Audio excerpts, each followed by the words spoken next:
এটা 80 টাকা, কয় টাকা? 50 টাকার 80 টাকা দাম।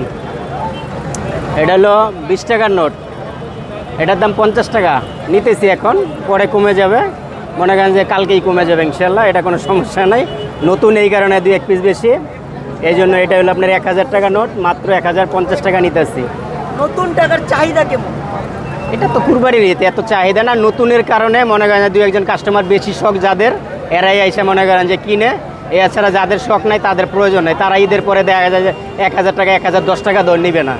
ঠিক আছে, অভিযোগ করতেছে টাকা বেশি রাখা হচ্ছে। হ্যাঁ বেশি রাখা হচ্ছে। এই যে নতুন মনে করেন যে আপনি যদি আপনি ইচ্ছুক জাগে যে আপনি যত টাকাই হোক আপনি কিনে নিয়ে দেখাবেন, আপনার বউরে দেখাবেন, ভাইরে দেখাবেন, মারে দেখাইবেন, আপনি শখের বশতে আপনি বেশি টাকাটা কিনে নিচ্ছেন। এখানে আমরা যেরকম একটু বেশি দিয়ে আনি, আপনারাও বেশি দিয়ে নেন, কারণ আমরাও তো বেশি দিয়ে আনি। যেমন মনে করেন যে আমি এই টাকাটা 30 টাকা বেশি দিয়ে কিনছি, আপনি দিচ্ছেন কত, আমাকে লাভ হয়েছে কত, আমার 20 টাকা লাভ হয়েছে, তাহলে কত লাভ হয়েছে?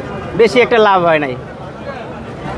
টাকাগুলো কোথা থেকে সংগ্রহ করেন? এটা আপনি মনে করেন যে বাংলাদেশ ব্যাংক দেয়, বিভিন্ন ব্যাংক থেকে ওরা, যেমন বাংলাদেশ ব্যাংকে 10টা শাখারে টাকা দিচ্ছে, সোনালী ব্যাংক, জনতা ব্যাংক, এমন 10টা শাখা আছে না, 10 শাখারে দিয়ে ওরা বিভিন্ন মনে করেন যে গ্রাহক যায়, ওদেরকে মনে করেন যে আপনাদের মতোই দাম রাখবে নাকি? না না না না, ও গ্রাহক যাদের আপনি আপনার অ্যাকাউন্ট আছে, আপনি 5 লক্ষ টাকা উড়াইতেছেন যে আমাকে একটা প্যাকেট দিতে হবে,